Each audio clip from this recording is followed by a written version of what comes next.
ভোর ভোর ঘুম থেকে উঠে রেডি টেডি হয়ে বেরিয়ে পড়লাম রাস্তায় যেতে যেতে মাঝে চায়ের সাথে চা ব্রেকও নেওয়া হলো। চা পর্ব মিটিয়ে আবার বেরিয়ে পড়লাম। মাঝে পড়ে দুটো জঙ্গল। সেই জঙ্গল পার করতে কিন্তু দারুণ লাগে। 2.5 থেকে 3 ঘন্টা বাইক জার্নি করে পৌঁছে গেলাম মাসির বাড়ি। গ্রামে দেখি অনেক পরিবর্তন হয়েছে। প্রায় 8 থেকে 9 বছর পর দাদার বিয়ে উপলক্ষে আবার মাসির বাড়ি আসা। এসেই মুড়ি খেতে বসে পড়লাম। এতটা বাইক জার্নি করে এসে ছুঁচোয় পেটে ডন মারছে। তারপর মুড়ি খেয়ে বসে পড়লাম বৌদিদের সাথে আড্ডা দিতে। অনেক দিন পর দেখা, তাই গল্পই শেষ হতে চায় না। এদিকে পণ্ডিত মশাই মন্ত্র পড়তে পড়তে মাঝে মাঝে আমাদেরকে বলছে, ও একটু আস্তে আস্তে, আমি তো সব মন্ত্রই ভুলে যাব দেখছি।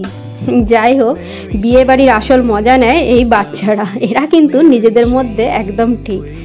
এদিকে ছোট মামি দেখি বসে আছে, চন্দনদা বেচারা গরমে ঘেমে নেই একসা। বিয়ে করছো বস? তারপরে দেখি কাকিমা ডেকে বলে, আলতা পরবে তুমি? সত্যি আমার আলতা পরতে কিন্তু খুব ভালো লাগে। কাকিমা দেখছি নিজের হাতে বেশ সুন্দর করে আলতা পরিয়ে দিল।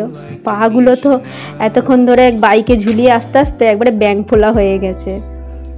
তারপরে গায়ে হলুদের সমস্ত রিচুয়ালস শেষ হলে আমিও চলে গেলাম খানিক রিল বানাতে। সেজেছি আর রিল বানাবো না, এটা তো হতেই পারে না। তারপরে সোজাই দুপুরের খাবারে। সিম্পল খাওয়া দাওয়া ছিল। গ্রামের ঘরে এই সিম্পলিসিটিটাই হচ্ছে মানে কি বলবো, স্পেশালিটি, এটাই বলা যেতে পারে। খাওয়ার পর আমরা সবাই মিলে আবার আড্ডা দিতে বসলাম। এ তো গেল গায়ে হলুদের পর্ব। বরযাত্রী যাওয়ার আরেক গল্প, সেটা দেখবে নেক্সট ভিডিওতে।